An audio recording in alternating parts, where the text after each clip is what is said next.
Football. Being born in the early 2000s means that I grew up on Barclays Premier League football. Basically football battle royale. People used to fight their own teammates and bite off a chunk of the opposing team. It was basically Drewski's Could Have Been Love if it was on Sky Sports. And football back then is so different to the football we see get played now. Fine, no problem. The influence Pep has had on the beautiful game has been to substitute individuality and unpredictable flair for pre-planned, coordinated, tactical, robotic perfection. The football Pep plays is exactly what we saw in that Nike advert from back in the day. It's almost as if he wires a formula into a player's head and into a team's system, and that's how they play. No time for a spontaneous move to jinky-majink your way out of a tight spot. No freedom to drift into a different zone and adapt to the play. No, just stick to the plan, stick to the script, and wait. Inverted fullbacks. Utter woke nonsense. Remember when Man City just didn't have a striker, so every game they just passed the ball into the goal? It's cause the inverted fullback system that Pep has created pulls fullbacks into the centre of the midfield when his team is in possession to create more passing lanes, and more specifically to keep possession of the ball. This is haram football, just passing side to side, up and down, waiting for an opportunity, instead of allowing a player to express themselves and open up that gap in the middle by themselves, like Dimitri Payet, Moussa Dembele, Eden Hazard would have done. The role of the fullback was already changing during the Barclays Premier League, with early 2000s defenders being completely defensively minded, who mainly stick to their position or maybe go wide and focus primarily on their defensive duties, like Gary Neville. But as seasons went on, fullbacks began to overlap the midfielders on the wing and put in crosses from not as deep as before, like Patrice Evra, Ashley Cole, and Ivanovic. This meant that fullbacks needed to have good stamina and the ability to defend efficiently, as that was their main task, but also to give and go and be able to pick out a cross.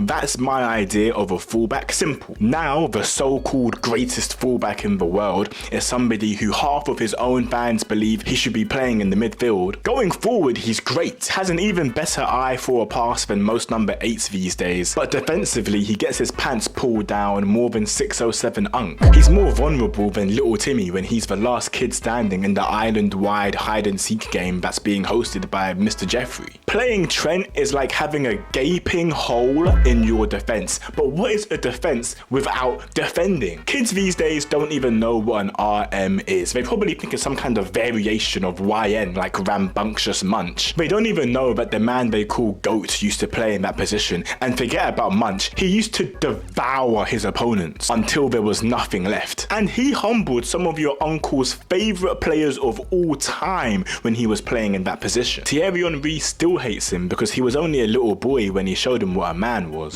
Van Nistelrooy was the man for Manchester United until a little kid showed up in his midfield and started outperforming him, and he did all of this as a right midfielder. Where has that position even gone? The only team still playing 4-4-2 is Diego Simeone's, because he's more stuck in his ways than his hair follicles on that Gorilla Glue hair gel he used to use. His natural hair got him looking like he's one of us. I thought it was more black than Ross Barkley when I seen him. But the right and left midfielder role has basically virtually disappeared because all teams play with wingers now. And I know you've been forced to watch Rashford in the last few years, but believe it or not, wide midfielders used to track back. In fact, the defensive duties of a right-left midfielder's game was vital to their role. The systems of football were more attack together, defend together. None of this way up the pitch nonsense. Drop back and get it. I see people being surprised at Ronaldo being able to drop back and tackle Lamine Yamal like that, but that was routine for him and his role back in the day. That's what he first started out doing, and many other players too. And do we even want to talk about inflation in football? When I saw them increase the iconic price of the £1 McDonald's hamburger last year, I looked in the mirror to see how much I could sell my body for if I want to survive in 2025. Sadly, I don't think it's gonna go for much, but I've seen some much worse athletes go for some unholy prices. Gareth Bale broke the world record for signing fees when Real Madrid bought him from Spurs for €100 million or £80 million.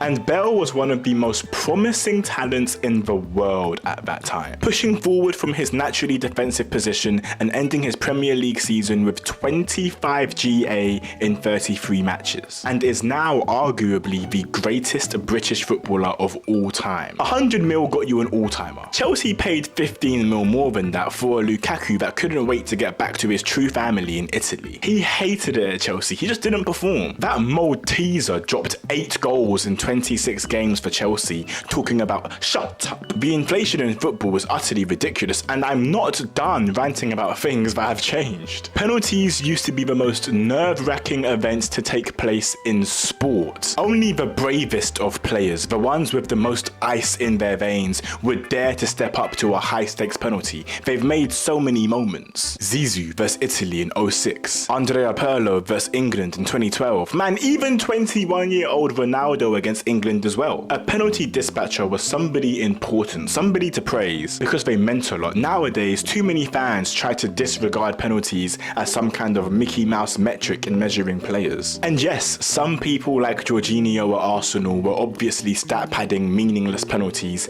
but to undermine the pressure, composure and ability of these players is still wild to me. I don't get it. Lamine Yamal, Desiree Doué, Kvaratskhelia, please save football as we know it. What about me?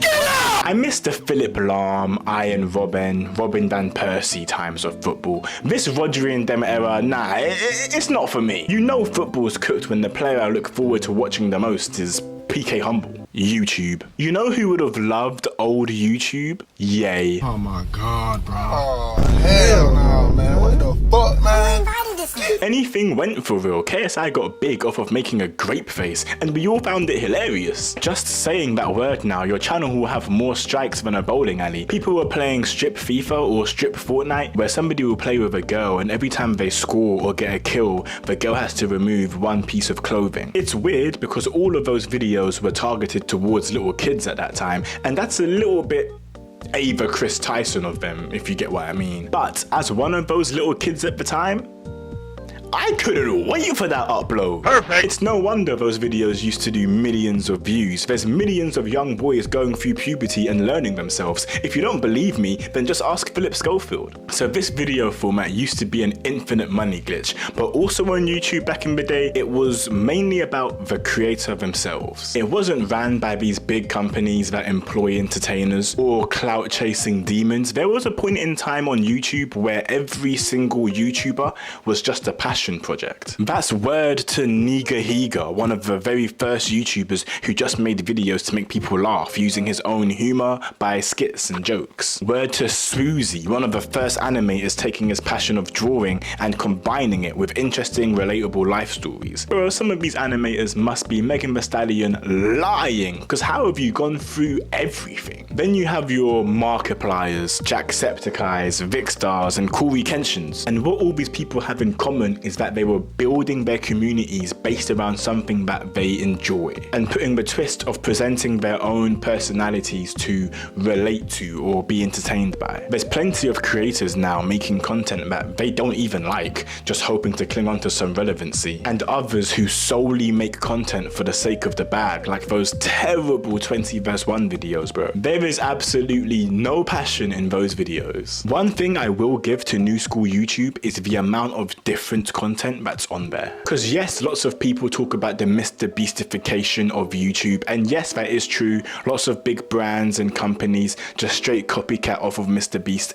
but not everybody is a 10 million subscriber platform. On YouTube nowadays, we have true crime YouTubers, pred catchers, loads of different types of commentary channels like myself, anime and cartoon theorists, documentarists, even people that talk about the news. I still love YouTube. It's different, but it's not all terrible, and there seems to be another great shift coming where people are beginning to enjoy long form content again and are choosing their favorite creators. And as a fan of YouTube, I'm excited to see where this is gonna go. Old YouTube had that charm to it, like a 90s anime, where it may not be the most structured or nicest thing to look at, but it kept that authenticity, and that's really the only way to connect to your audience as a creator. So I do like old YouTube, I miss old YouTube, but with time came new technology, new equipment, basically new ways, opportunities for people to be creative and express themselves on YouTube. And that's part of the reason why we even have so many new creators as it is. If I could choose old football or new football, then I'm choosing that old football. But when it comes to YouTube, we've already lived the past, so I'm excited to see what the future's gonna hold. But that's all I've got for past versus present. Before the Nations League final, I was a Lamine Yamal fan. I love when people talk their poo, but they back it up. I mean, he actually is good, but he needs to show some more respect to my GOAT, my hero, Cristiano Ronaldo. Stand there and give the boy the applause. I'm happy his ego got checked. But yeah, I miss Barclays Premier League football. I was watching football all last week, same as probably you guys were too, and I was just like, nah, this ain't it. But leave a like, subscribe, let me know down in the comments below, do you guys like this new football? Is football changing? Is there anything we can do about it? And what do you guys think about YouTube too? I like the direction YouTube's going in, to be honest. I'll be replying to every single comment, so don't feel shy. But guys, until next week, I am out. For now, it is peace and love.